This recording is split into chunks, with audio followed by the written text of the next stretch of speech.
다 함께 묵도드리심으로 2021년 1월 31일 주일 예배를 하나님 앞에 올려드립니다.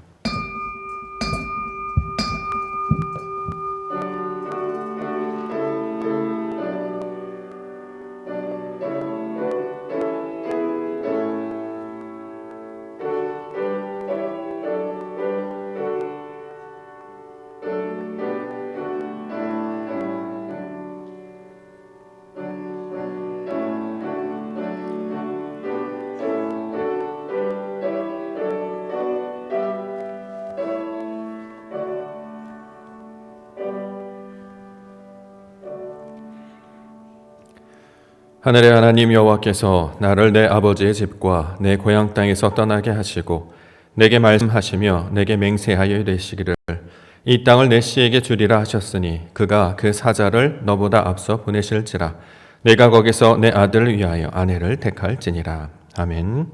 거룩하신 하나님 아버지, 저희들 기억하고 불러주셔서 하나님께서 베푸시는 예배에 참여하게 하여 주시는 은혜를 감사합니다.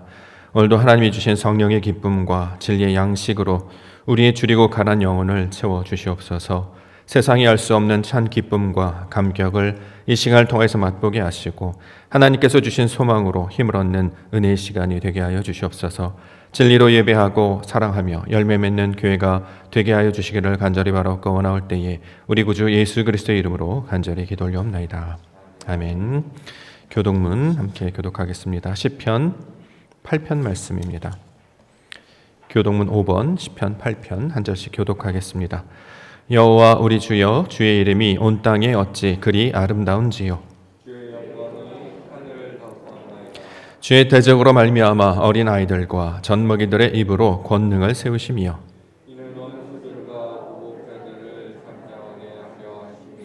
주의 손가락으로 만드신 주의 하늘과 사람이 무엇이기에 주께서 그를 생각하시며 그를 하나님보다 조금 못하게 하시고 주의 손으로 만드신 것을 다스리게 하시고 만물을 그의 발 아래 두셨으니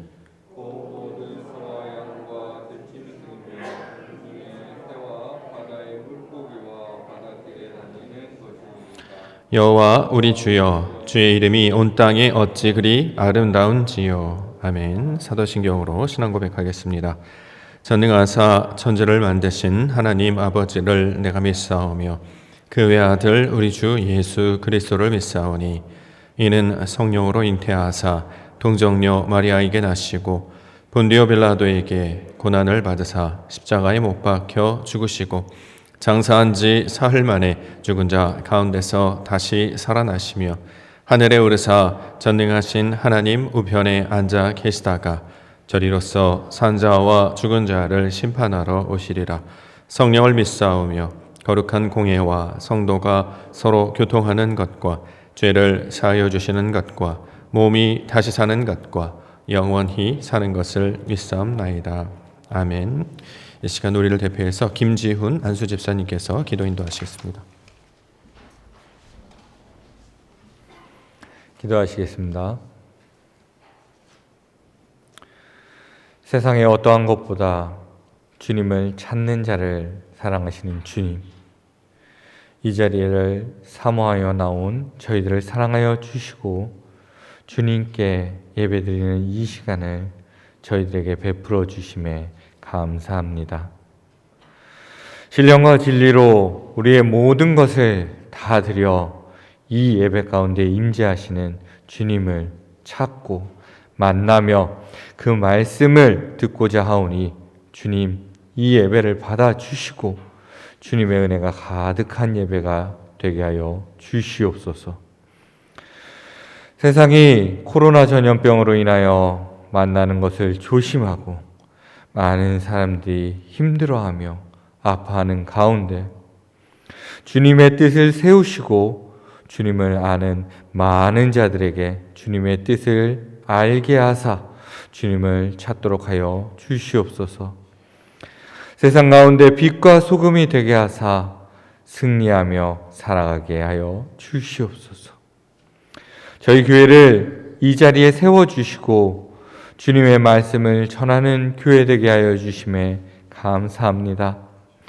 교회 가운데 주님을 믿는 자들 가운데 주님의 사랑이 넘쳐나게 하여 주시고 서로의 필요를 따라 서로 도울 때 주님을 믿는 자들의 수를 더하셨던 것처럼 저희 교회를 주님의 진리의 말씀에 굳건히 세워주시고 찬양과 기도의 열매 맺는 교회 되게 하여 주시옵소서. 주님의 말씀을 전하여 주시는 사자 목사님을 통하여 저희 가운데 주님의 사랑의 말씀이 끊어지지 않게 하여 주심에 감사합니다. 그 입을 통하여 선포되는 말씀 가운데 보혜사 성령님의 은혜를 부어주시고 그 말씀을 받는 모든 자들이 주님의 뜻을 깨달아 알며 그 말씀대로 살아가는 자 되게 하여 주시옵소서. 교회 가운데 교육부서를 두시고 그 가운데 어린 영혼들을 보내주심에 감사합니다. 그 어린 영혼들을 주님을 사랑하며 주님의 말씀 안에서 성장할 수 있도록 진리의 빛으로 인도하여 주시옵소서. 또한 각 부서에서 주님의 말씀을 전하며 봉사하는 선생님들과도 함께하여 주시며 힘 주셔서 그 어린 영혼들을 말씀으로 잘 인도할 수 있도록 하여 주시옵소서. 이 시간 예배를 위하여 봉사하는 모든 자들을 주님 기억하여 주시고 그들의 수고가 주님의 나라를 세우며 이루어 나가는데 디딤돌이 되게 하여 주시고 주님이 기억하여 주사 갚아주시기를 간절히 원하옵나이다. 어떠한 장소, 어떠한 시간에도 주님의 자녀임을 기억하며 주님의 뜻대로 살아가기만을 원하며 주님의 영광을 나타나는 자 되게 하여 주시옵고 이 시간 드리는 이 예배가 주님께만 드려지는 진실한 예배가 되기를 간절히 기도하오니 주님 받아주시옵고 은혜 내려 주시옵소서. 이 모든 말씀 우리의 치료자 되시며 내 발의 등이요 내 길의 인도자 되시는 독생자 예수 그리스도의 이름 받들어 간절히 기도드리옵나이다. 아멘.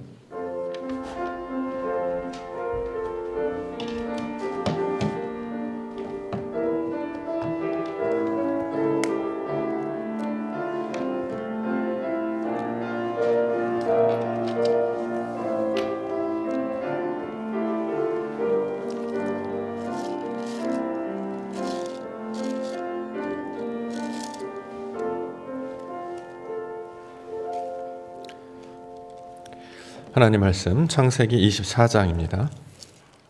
창세기 24장 1절부터 27절까지 본문 보겠습니다. 구약성경 31면에 있습니다.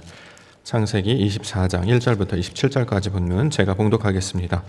아브라함이 나이가 많아 늙었고 여호와께서 그에게 범사에 복을 주셨더라.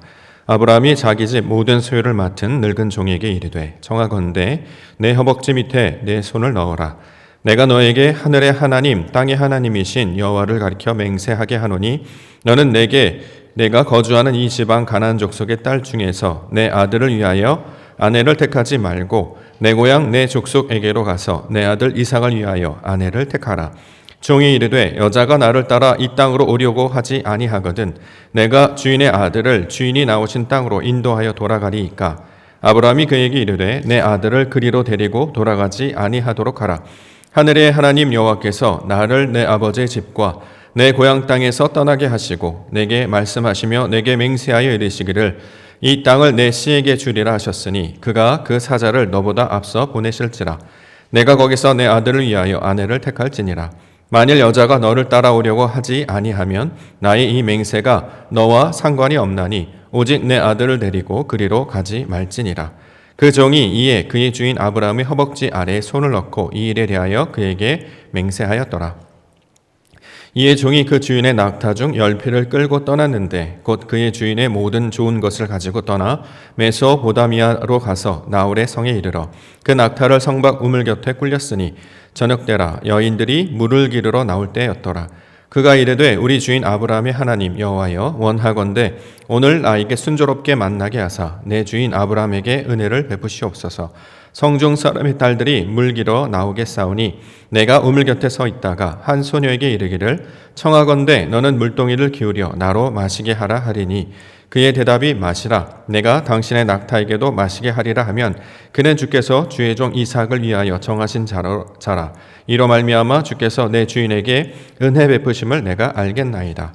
말을 마치기도 전에 리브가가 물동이를 어깨에 메고 나오니 그는 아브라함의 동생 나홀의 아내 밀가의 아들 부두엘의 소생이라. 그 소녀는 보기에 심히 아립답고 지금까지 남자가 가까이 하지 아니한 처녀더라. 그가 우물로 내려가서 물을 그 물동이에 채워 가지고 올라오는지라. 종이 마주 달려가서 이르되 청하건대 내 물동이의 물을 내게 조금 마시게 하라. 그가 이르되 내 주여 마시소서 하며 급히 그 물동이를 손에 내려 마시게 하고 마시게 하기를 다하고 이르되 당신의 낙타를 위하여서도 물을 길어 그것들로 배불리 마시게 하리이다 하고 급히 물동이의 물을 구유에 붓고 다시 끓이려고 우물로 달려가서 모든 낙타를 위하여 깃는지라. 그 사람이 그를 묵묵히 주목하여 여호와께서 과연 평탄한 길을 주신 여부를 알고자 하더니 낙타가 마시기를 다음에 그가 반세겔 무게의 금 코골이 한 개와 13개를 무게의 금 손목고리 한 쌍을 그에게 주며 이르되 내가 누구의 딸이냐 청하건대 내게 말하라. 내 아버지의 집에 우리가 유숙할 곳이 있느냐. 그 여자가 그에게 이르되 나는 밀가가 나홀에게서 낳은 아들 부두엘의 딸이니이다. 또 이르되 우리에게 집과 사료가 족하며 유숙할 곳도 있나이다. 이에 그 사람이 머리를 숙여 여호와께 경배하고 이르되 나의 주인 아브라함의 하나님 여호와를 찬송하나이다. 나의 주인에게 주의 사랑과 성실을 그치지 아니하셨사오며 여호와께서 길에서 나를 인도하사 내 주인의 동생 집에 이르게 하셨나이다 하니라. 아멘. 잠시 기도하겠습니다. 거룩하신 하나님, 주께서 주신 말씀을 붙잡고 하나님의 뜻 가운데 나아갑니다. 예배를 우리 가운데 베풀어 주시고 그의 성령과 진리로 참 하나님을 만나게 하여 주셨사오니 오늘도 하나님이 주신 성령과 진리로 하나님의 뜻을 알게 하시고 그의 말씀 가운데 역사하시는 영원하신 하나님을 우리가 경험할 수 있도록 인도하여 주시옵소서. 생각과 마음과 기호와 눈을 열어주시고 하늘의 신령 것들 보게 하여 주셔서 이 세상을 살아갈 때에 오직 소망 되신 아버지 하나님의 그 진리의 말씀만을 붙들고 나아가는 주의 종들 되게 하여 주시옵소서. 오늘도 말씀 가운데 역사하실 하나님을 기대하며 거룩하신 예수 그리스도의 이름으로 간절히 기도 올려옵나이다. 아멘. 창세기 24장 1절부터 27절까지 본문입니다. 그가 그 사자를 너보다 앞서 보내실지라. 그가 그 사자를 너보다 앞서 보내실지라 라는 말씀의 제목입니다. 그가 먼저 사자를 보낼 것이다. 이렇게 아브라함이 종에게 말하고 있습니다. 7절 말씀에 나와 있습니다. 7절 말씀. 하늘의 하나님 여호와께서 나를 내 아버지의 집과 내 고향 땅에서 떠나게 하시고 내게 말씀하시며 내게 맹세하여 이르시기를 이 땅을 내 씨에게 주리라 하셨으니 그가 그 사자를 너보다 앞서 보내실지라. 내가 거기서 내 아들을 위하여 아내를 택할지니라. 이렇게 지금 기록하고 있습니다. 자, 아들의 신부감을 찾기 위하여 아브라함이 자신의 종을 보내고 있는 장면입니다. 아버지가 아들의 신부감을 찾고 있습니다. 되게 특이한 이야기 아닙니까? 성경에 보면 우리에게는 좀 낯선 이야기들을 갑자기 들려줄 때가 있습니다. 자, 이 이야기를 왜 우리 가운데 들려주고 있는 것일까요? 자, 창세기 25장 20절에 따르면 이삭은 나이가 40세에 아내를 맞이했다. 이렇게 기록합니다. 그러면 아들 이삭은 결코 적은 나이가 아니었죠. 40이 되도록 혼자 있었는데 스스로 아내를 찾지 않고 있습니다. 자, 스스로도 아내를 찾을 수 있는 일이었음에도 불구하고 굳이 아버지가 아들의 아내를 찾아주고 있는 장면을 지금 우리에게 소개하고 있는 거죠. 그러면 며느리 찾는 이야기입니까? 우리가 드라마에서 보는 그런 특별한 이야기입니까? 성경은 그런 이야기가 아니라 그런 이야기를 통해서 무언가 하나님의 뜻을 전하고 있는 내용으로, 상징으로 우리 가운데 가르쳐주고 있는 거죠. 그러면 며느리를 찾고 있는 이 아버지, 이것을 통해서 지금 우리에게 말씀하시는 그 뜻이 무엇인가, 이것을 우리가 살펴보아야 할 것입니다. 또 두 번째로 특별한 점은 신부감을 찾는데요. 그 신부감을 가까운 곳에서 찾지 않습니다. 당시에 아브라함이 살고 있었던 곳이 헤브론, 가나안 땅이었습니다. 가나안 땅에는 여러 족속들이 살고 있었죠. 그래서 마음만 먹는다면 자기가 원하는 사람들을 얼마든지 찾을 수 있었을 것입니다. 그런데 아브라함은 자기가 살고 있던 땅의 사람이 아니라 자기가 떠나왔던 땅, 고향 땅으로 종을 보내고 있습니다. 보다 가깝고 보다 경제적이고 보다 쉽게 그 며느리감을 찾을 수 있었을 것인데 굳이 어려운 방법을 택하고 있는 것이죠. 자, 그 이유가 무엇일까? 그것을 우리가 살펴볼 수 있을 것입니다.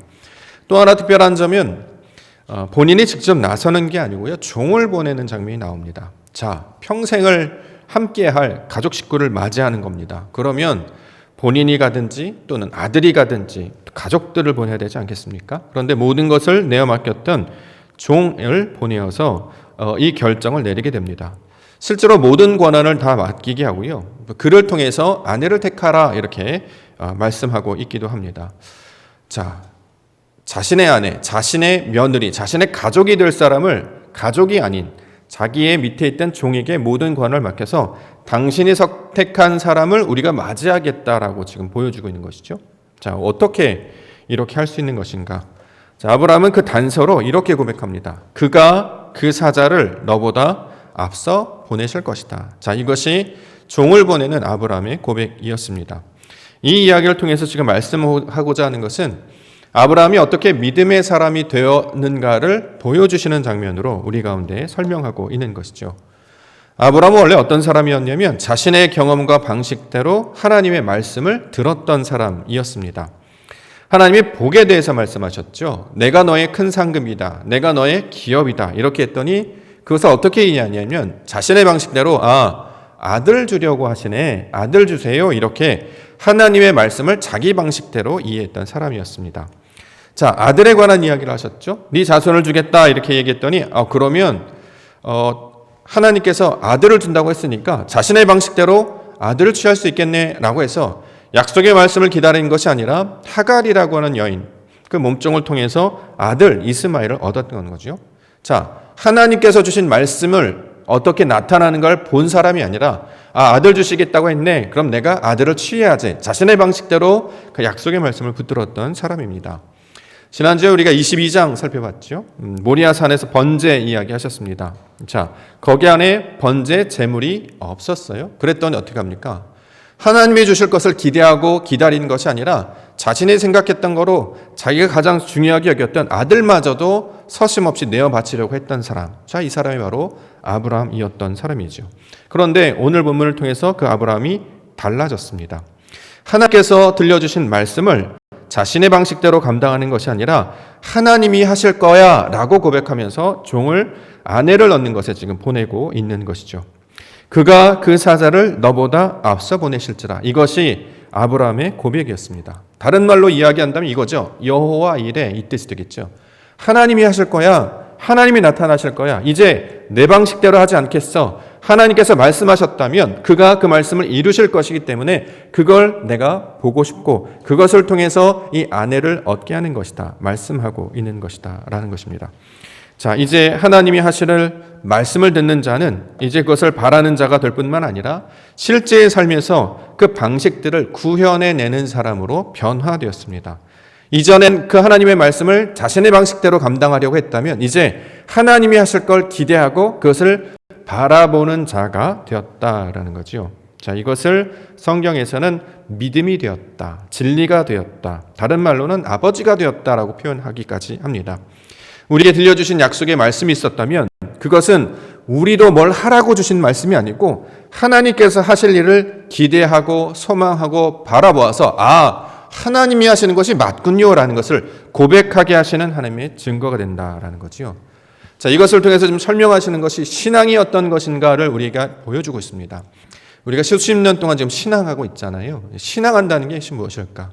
교회에 나와서 자신의 방식대로 내 경험과 내 지식과 내가 가지고 있던 그 과정을 통해서 하나님의 뜻을 이루려고 하는 것이 아니고 하나님께서 내게 말씀을 들려주셔서 무언가를 보여주셨다면 소망을 품게 하셨다면 하나님이 하실 줄 믿습니다. 그 영광을 보는 자들로 우리를 불러주셨다는 거죠. 그러므로 신앙은 바라보는 것이다 라고 말씀하고 있습니다. 2021년도 우리 옥토교회 교회 선언을 우리가 함께 붙잡고 지금 나아가고 있는데요. 진리로 예배하는 교회, 진리로 사랑하는 교회, 진리로 열매 맺는 교회입니다. 첫 번째 해에는 말씀이 중심이었고 두 번째에는 영광이 중심이었다면 이제 세 번째를 맞이하여서 우리가 진리를 붙잡고자 합니다. 진리라는 것이 무엇입니까? 감추어졌던 것이 드러나는 거죠. 숨겨졌던 것들이 나타나는 것입니다. 이전에 하나님이 주셨던 그 약속하셨던 말씀이 있다면 이제 눈으로 나타나 보여주심을 통해서 실제로 우리의 삶 가운데 하나님의 역사가 실제하고 있음을, 살아 역사하고 있음을 우리의 눈으로 보게 하시는 일, 그것을 보고 그 일들을 감당하는 자로 믿음 가운데 서는 것을 믿음이 된 자, 진리가 된 자, 그것을 교회 이렇게 말씀하고 있는 것입니다. 이제 1월의 마지막으로 지금 예배를 드리고 있는데요. 2021년도 벌써 한 달이 훅 지나가 버리고 말았습니다. 그러나 우리는 약속의 말씀을 붙잡는 자들이라는 거죠.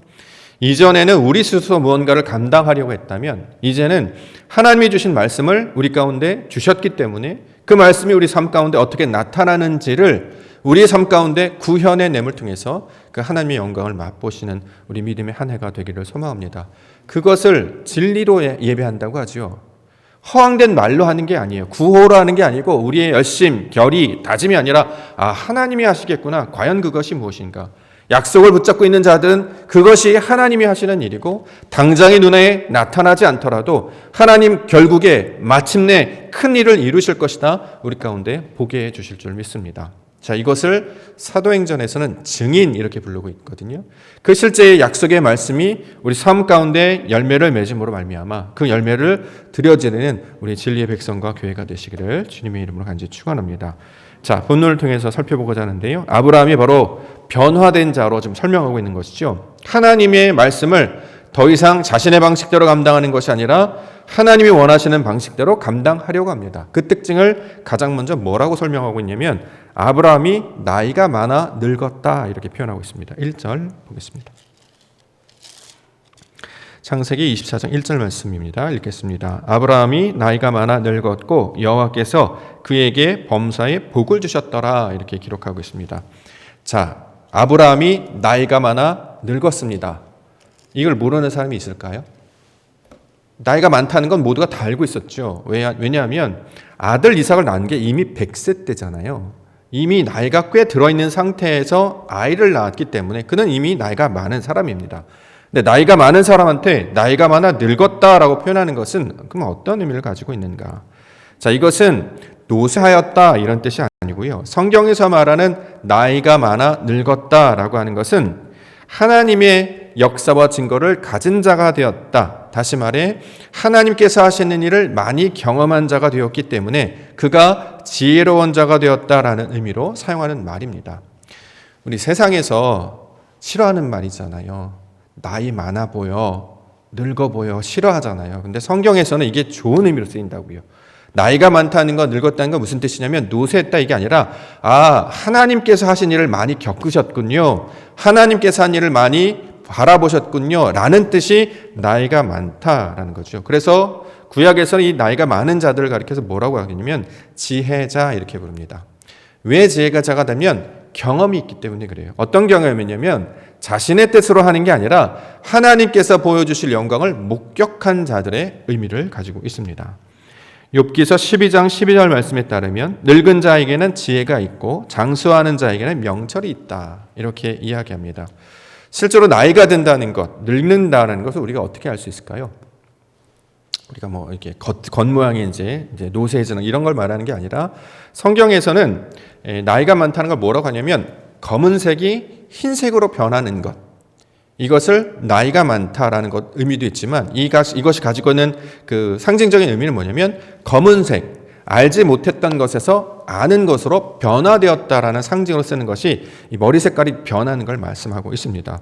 따라서 나이가 많아 늙었다라고 하는 것은 지혜자가 되었다. 하나님의 영광을 많이 본 자다. 이렇게 말씀하고 있는 것이죠. 잠언 16장 31절 보면 백발은 여호와의 면류관이라 공의로운 길에서 얻으리라. 잠언 20장 29절 말씀에 따르면 젊은 자의 영화는 그의 힘이요 늙은 자의 아름다움은 백발이니라. 그래서 그것을 하나님의 사람으로 변화되는 가정을 이 머리 색깔이 변하는 것, 머리는 주인이라는 뜻을 가지고 있잖아요. 그렇죠? 나의 주인이 누구냐 이런 뜻을 가지고 있죠. 원래 우리는 다 검은색을 가지고 태어납니다. 근데 이게 색깔이 변한다는 거죠. 다 변합니다. 근데 이것은 그냥 단순히 나이가 들어서 늙었네 이게 아니라 검은색이 흰색으로 변하는, 진리를 깨닫지 못했던 자가 진리를 깨닫는, 하나님을 알지 못했던 자가 하나님을 알았던, 자신의 방식대로 살던 자가 하나님의 약속을 붙드는 자로 변화되었다는 상징의 모습으로 보여줬다는 거죠. 이게 원래 하나님 창조의 질서입니다. 그래서 존경하는 것이거든요. 그래서 지혜자라고 말씀하는 거고, 교회에서 어른들, 나이 드신 분들 장로라고 부르고 이게 존경하고 세우는 이유는 그들이 하나님의 말씀을 경험한 경험이 있기 때문입니다. 어렸을 때는 잘 모르죠. 왜냐하면 자신의 힘을 의지하기 때문입니다. 내 의가 남아있고 자신의 힘이 남아있으면 결국 자신의 힘을 의지하게 되죠. 그러나 시간이 지나면 지날수록 이게 나의 힘이나 조건에서 얻어지는 것이 아니라 하나님이 해주시는 거구나 라는 것을 알게 됩니다. 그래서 이것들이 쌓여가면 이것이 인생이 되는 것이고, 이것을 성경에서는 나이가 들었다라는 표현을 하고 있는 것이죠. 실제로 본문에 따르면 나이가 들었다라는 말의 원어로 직역하면 이렇게 되어 있습니다. 그 날들 안에 들어가서 여호와께서 모든 것에 그를 복되게 하셨다. 그 날들에 들어갔다는 거예요. 이걸 나이가 들어 늙었다 이렇게 번역했거든요. 근데 원문은 어떻게 됐냐면 그 날들에 들어갔다라고 표현이 돼요. 그 날들이라고 하는 건 하나님의 날을 말합니다. 우리에게 시간이 주어져요. 그래서 이것을 크로노스라고 이야기하고, 하나님께서 개입하셔서 하나님을 깨닫는 순간부터 변화된 존재로 새롭게 인식하는 시간을 우리는 카이로스라고 이야기하잖아요. 성경 구약에서 똑같다라는 거죠.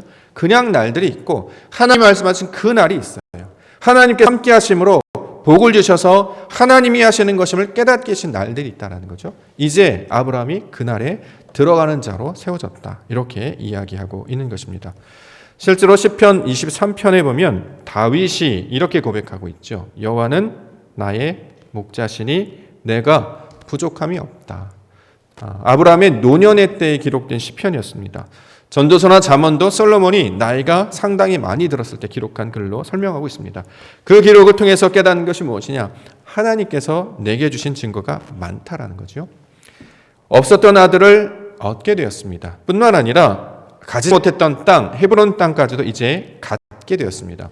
하나님께서 아브라함이 믿음이 없고 연약한 자임을 알게 되니까, 그렇다면 내가 언약을 세워서 너에게 아버지 하나님의 영광이 무엇인지를 보여줄게 라고 하시면서 아들을 갖게 하셨고요. 또 실제로 막벨라굴 헤브론 땅을 얻게 하여 주셨다는 거죠. 그는 일생을 통해서 그 약속을 성취하시고 이르시는 하나님을 직접 경험하게 되었습니다. 그러므로 이제 그가 믿음의 사람이 되게 된 것이죠. 실제로 우리는 믿음이 연약하여서 실제로 경험하지 못하면 믿음이 되지 못합니다. 보지 못하는 것을 어떻게 믿겠습니까? 보이지 않는 것을 어떻게 인식할 수 있겠습니까? 그런데 하나님께서 놀랍게도 그 약속의 말씀을 붙드는 자에게 뭘 하시냐면 보여주시겠다고 해요. 먼저 보여주는 역사가 있는 게 아니고요. 말씀을 먼저 주세요. 하나님께서 하실 것이라는 약속을 먼저 주시고 그 다음에 뭘 하시냐면 그 말씀을 붙드는 자에게 실제로 그런 일이 나타나는 것을 보게 하심으로 이거 하나님이 하신 게 맞네 이렇게 가르쳐 주신다는 거죠. 아브라함은 말씀을 들었던 자임에도 불구하고 모리아산에 올라가서 하나님이 하실 거 기대했던 것이 아니라 자신의 방식대로 여전히 사용하고 있었습니다. 그런데 나이가 들고 시간이 지나고 실제로 하나님이 이것도 하나님이 하시는 일이었구나, 이것도 하나님이 하시는 일이었구나 라는 것을 보게 되니까 결국에 그는 어떻게 인생 말년에 고백하고 있냐면 그가 너에 앞서서 사자를 보내주실 것이다. 하나님께서 그 앞에 나아가서 먼저 일하실 것이다. 이렇게 말씀하고 있는 것입니다. 자, 이것이 믿음의 백성으로 변화된 아브라함의 고백이 되고 있습니다. 우리 교회 60년 올해 되고 있습니다. 60년 세상에서도 그런 얘기 하잖아요. 50이 되면 지천명 그래서 하늘의 뜻을 안다라고 이야기하고 이순 그래가지고 이제 순종하게 되었다, 따르게 되었다 이렇게 세상에서 공자나 이런 사람들도 이야기를 하곤 합니다. 자, 이렇게 연륜이 깊어진다는 건 단순히 시간이 오래됐다 이것이 아니라 하나님이 주신 말씀의 성취를 우리가 가진 증거로 가지고 있다라는 뜻이 되는 것이거든요. 자, 이것들을 우리가 함께 기대하며 나아가기를 원합니다. 우리 어른들하고 이야기를 하다 보면 옛날 이야기 많이 해주시잖아요. 근데 그것 중에서도 우리가 만나서 교제하거나 이야기할 때 참 기쁘고 즐거운 것은 각 사람마다 그 하나님께서 역사하시던 고유한 그 이야기들이 다 있다라는 사실이죠. 자, 우리는 하나님 원래 잘 몰랐습니다. 근데 언젠가부터 나타나셔서 알게 해주셨어요. 지나와 보니까 나의 탄생으로부터 지금까지 그 걸음걸음들마다 다 하나님의 인도하심 때문이었네 라는 것을 알게 하신다는 거죠. 그렇게 고백하게 하시기 때문에 앞으로 갈 날도 지금까지 해주신 받은 증거가 많으니 앞으로 우리가 갈 길도 하나님께서 먼저 가셔서 이스라엘 하셔서 우리를 인도해 주실 줄 믿는다. 그렇기 때문에 이 믿음의 고백으로 이야기하고 있는 본문이 오늘의 본문이 되고 있습니다. 우리 2021년도 아직 11달 남았습니다. 아직도 불투명하죠. 코로나는 아직도 계속 활개를 치고 있고 우리 주변의 것들은 어떻게 될지 아무것도 모릅니다. 그런데 우리는 더 이상 그런 것들에 휘둘려 사는 사람이 아니다라는 거죠.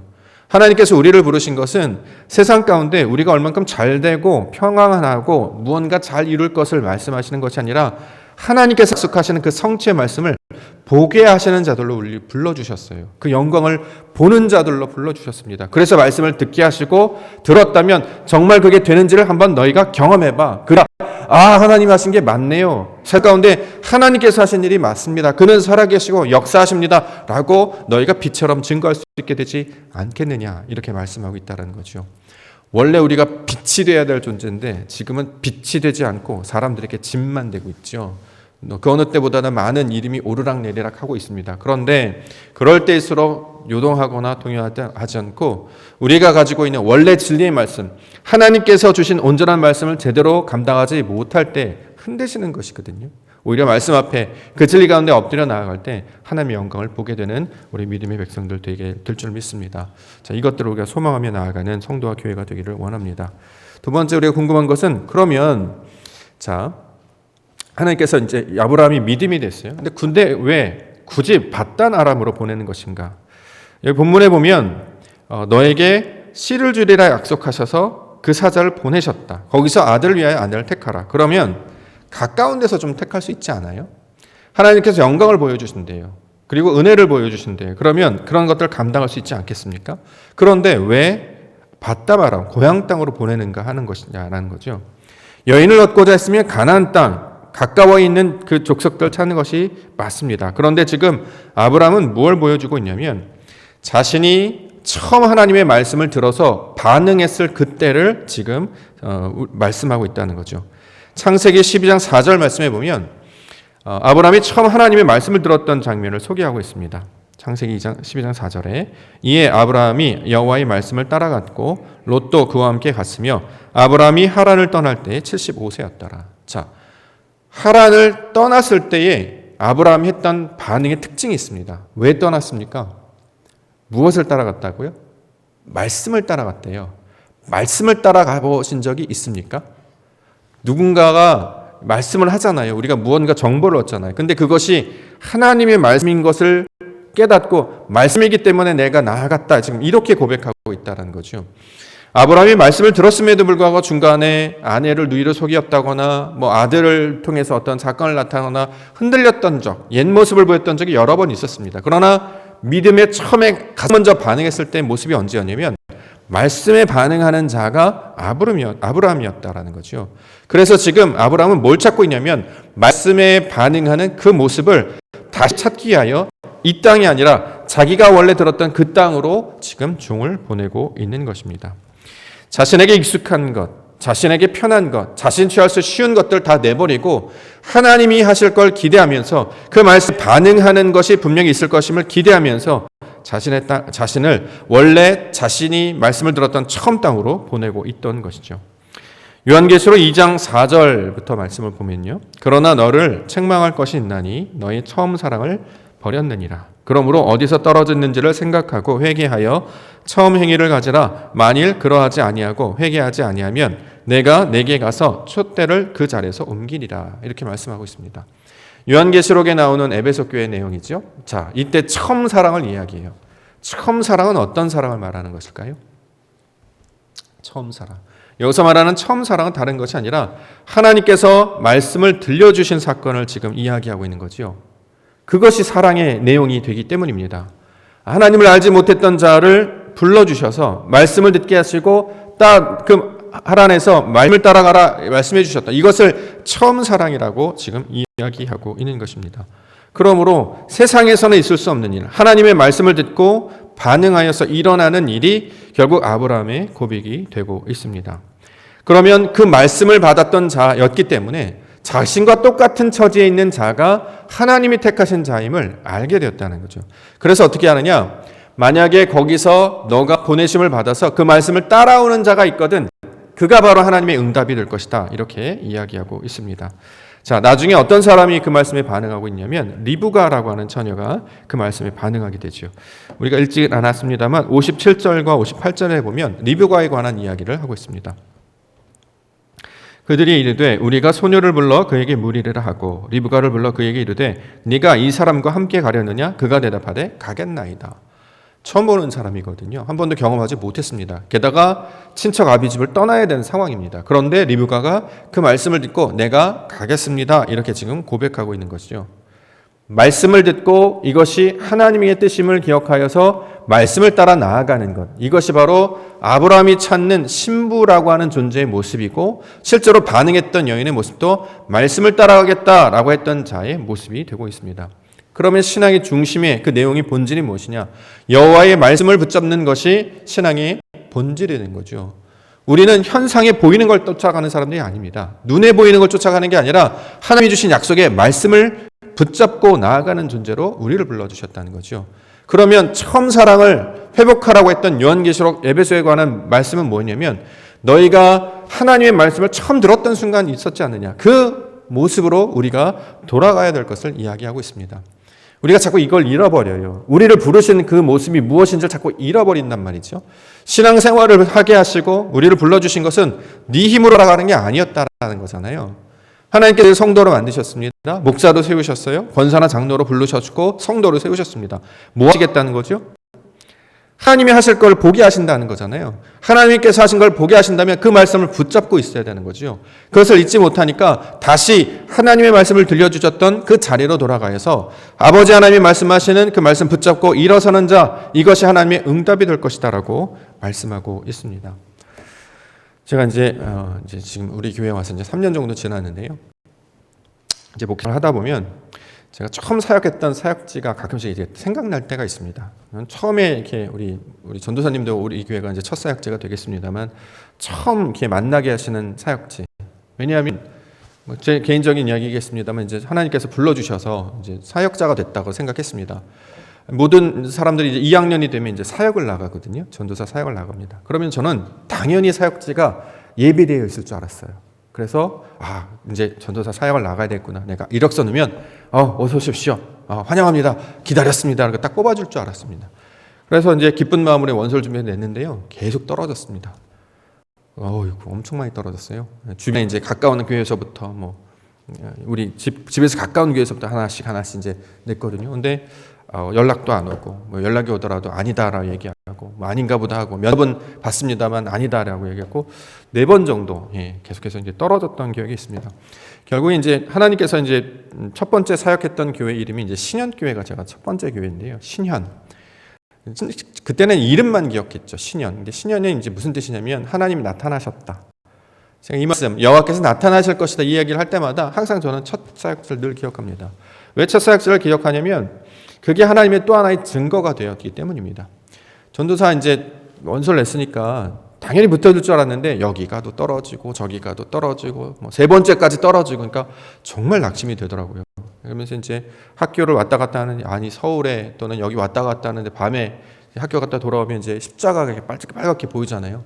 아니 저렇게 십자가 많은데 내가 사역할 데가 한 군데도 없단 말이야. 이게 뭐야? 이런 낙심에 빠진 적이 있었습니다. 어떻게 내가 사역할 데가 이렇게 없냐? 4번째는 그럼 붙여주시겠지. 근데 또 안 됐어요. 절망하고 있었는데 결국엔 나중에 이제 신현교회라는 것으로 이제 붙여주셨습니다. 근데 그런 생각이 들더라고요. 그 교회를 이제 가게 되어서 나중에 보니까 저희가 사역하기에 가장 좋은 조건이었고 거기서 많은 것들을 이제 경험하게 됐는데 그때 이제 그런 생각을 했죠. 하나님께서 부르셨다면 하나님께서 일하실 거야. 이걸 보게 하려고 너를 부르신 거야.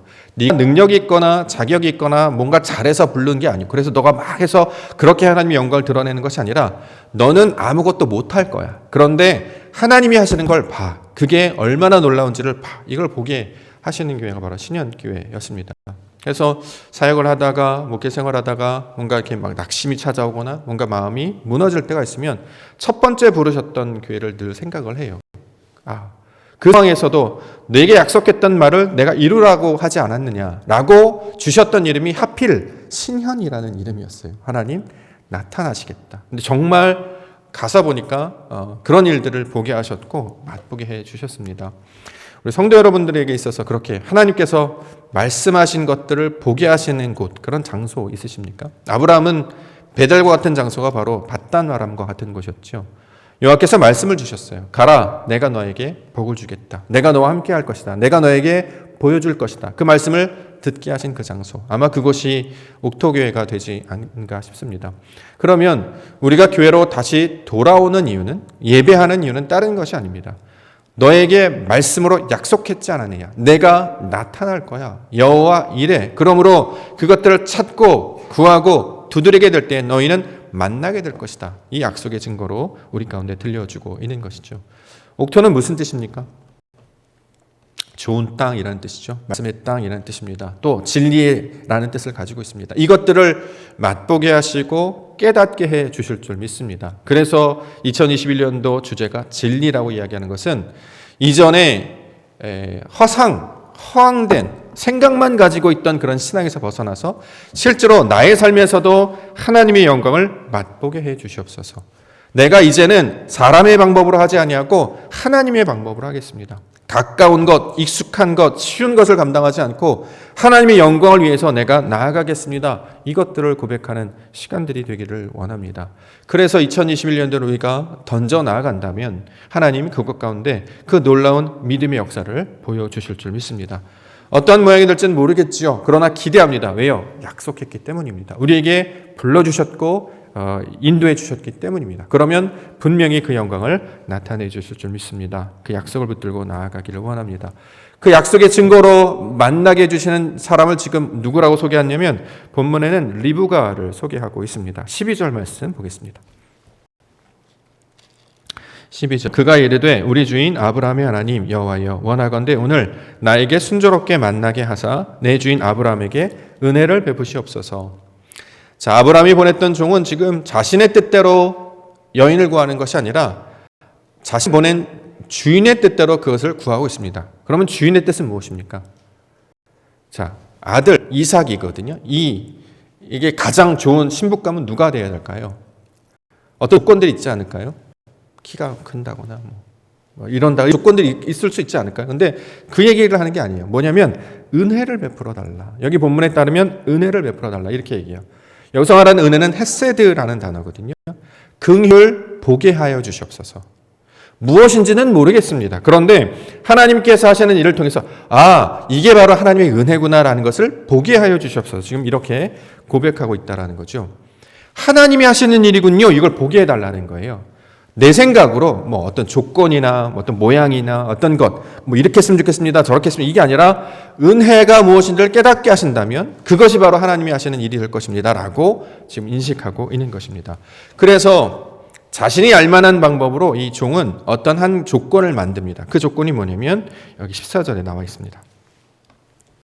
14절 한 소녀에게 이르기를 청하건대 너는 물동이를 기울여 나로 마시게 하라 하리니 그의 대답이 마시라 내가 당신의 낙타에게도 마시게 하리라 하면 그는 주께서 주의 종 이삭을 위하여 정하신 자라 이로 말미암아 주께서 내 주인에게 은혜 베푸심을 내가 알겠나이다. 자, 나아갔을 때 물을 달라 했는데 여기 물을 드세요라고 했던 그 여인이다라는 거죠. 어떤 걸 할 때 내가 만약에 누군가 이런 일을 한다면 이것이 하나님의 뜻인 줄 알겠습니다라는 조건을 갖는 겁니다. 근데 어떤 사람이냐면 나에게 물을 주는 사람을 그 사람인 줄 알겠습니다 이렇게 고백하고 있는 거죠. 근데 이것만 있으면 누구에게도 해당되기 때문에 모든 사람들이 구별할 수 없을 것입니다. 여기보다 조금 더 어려운 단계가 있는데요. 그게 뭐냐면 낙타에게도 물을 마실 수 있는 사람이어야 합니다. 나에게만 물을 주는 사람이 아니라 내가 가지고 온 가축들에게도 물을 마시는 거예요. 지금 낙타가 10필이라고 했기 때문에 물동이를 가지고 물을 나르려면 적어도 11번 정도는 왔다 갔다 해야 됩니다. 옛날에 지금이야 이제 플라스틱통도 있고 뭐 여러 가벼운 용기도 있습니다만 옛날에 그게 아니었잖아요.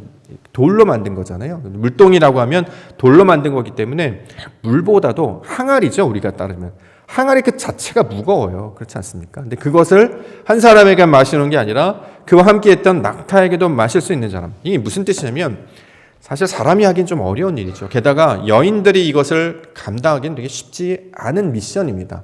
만약에 이러한 자가 있거든 이것이 하나님의 뜻인 줄 알겠습니다. 지금 이렇게 이야기하는 거죠.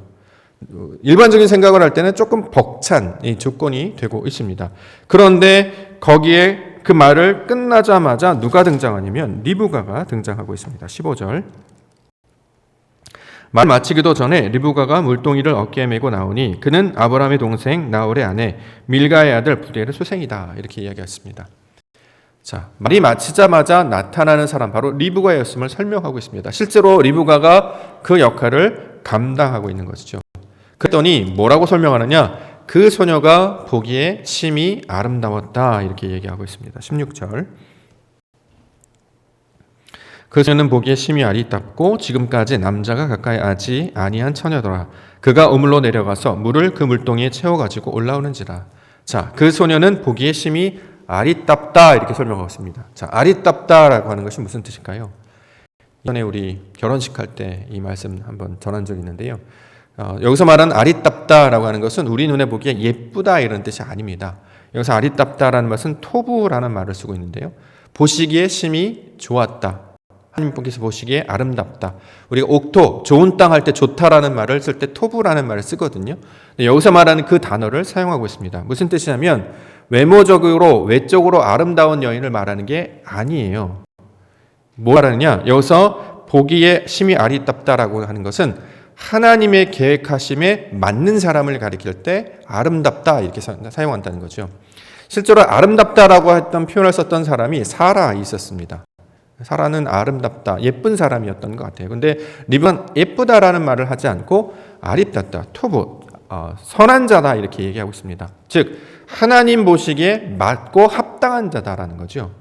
어떤 사람이 하나님 보시기에 합당한 자입니까?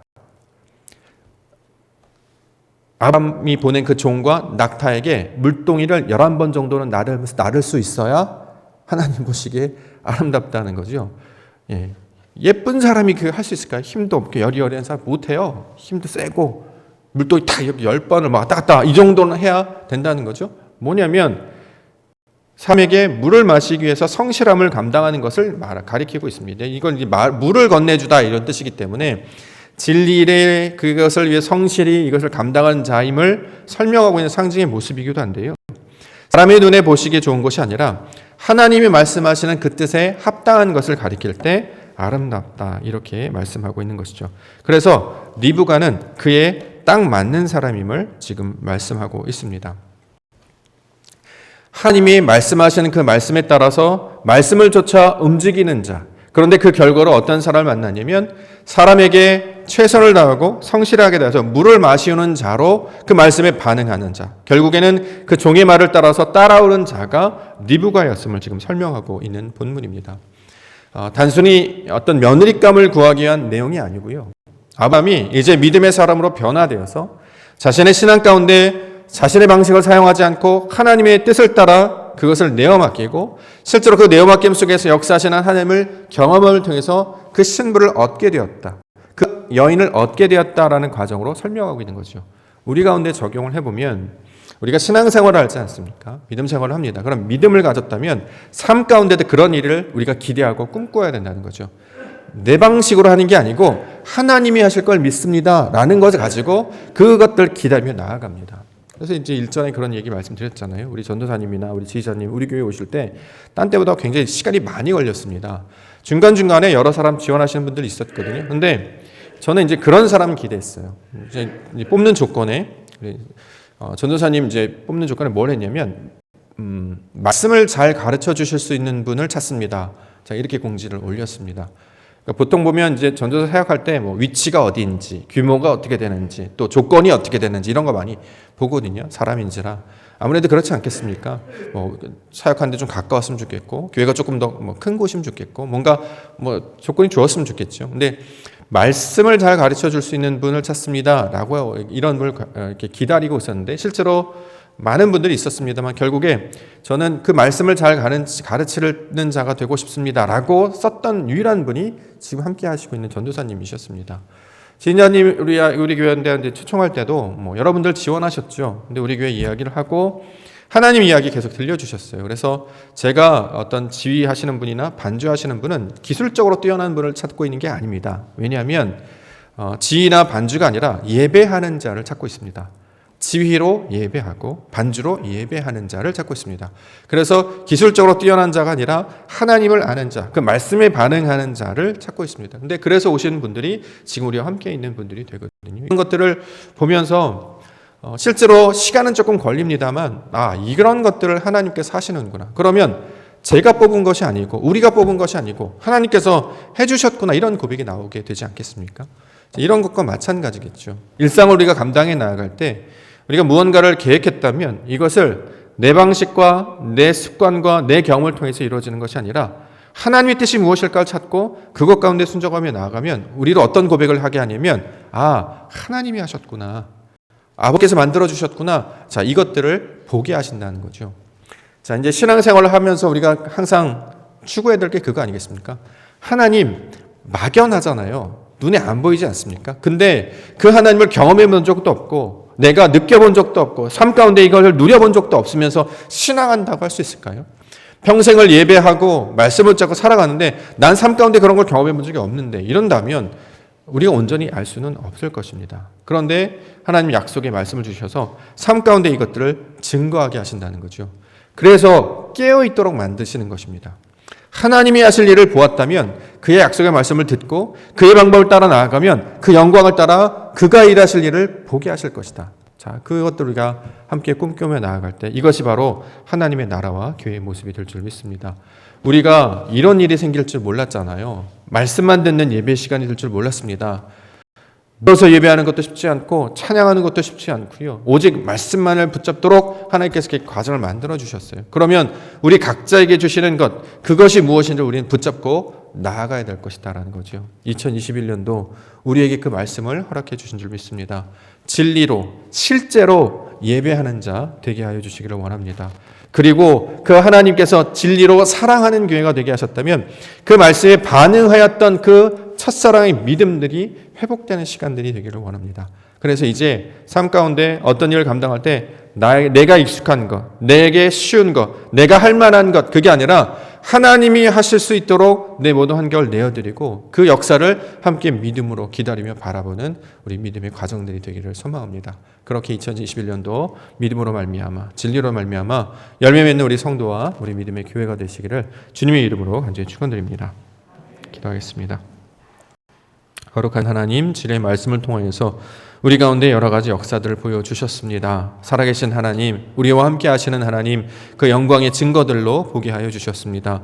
우리를 하나님의 뜻 가운데 변화시켜 주실 줄 믿습니다. 조금은 미약하고 조금은 연약하나 이 모든 것들을 아시기에 친히 찾아오셔서 말씀으로 나타내시고 언약으로 증거하시고 맹세를 통하여서 영광을 나타내실 것이다. 우리가 말씀해 주셨습니다.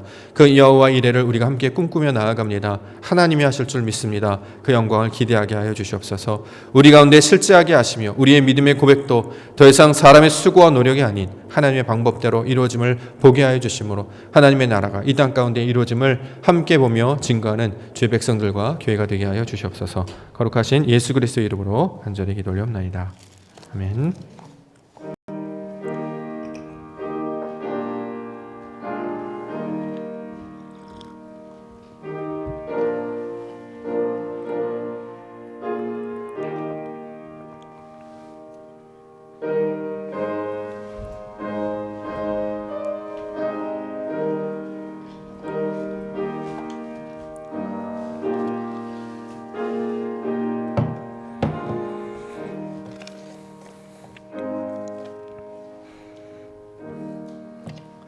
주일헌금 하나님 앞에 올려드립니다. 구제헌금 드립니다. 문복순 권사님, 선교헌금 드립니다. 정선희 권사님, 박영희 권사님, 김옥창 장로님, 감사 예물입니다. 김옥창 장로님, 박승길 권사님, 박영희 권사님, 박현아 사모님, 최혜찬 청년, 김요셉 집사님 무명으로 감사 예물 올렸습니다. 11조입니다. 이영호 권사님 11조 드립니다. 김홍식 집사님 11조 드립니다. 오용모 집사님 하나님 앞에 11조임을 드리셨습니다. 기도하겠습니다. 아버지 하나님, 예배하게 하심을 감사합니다.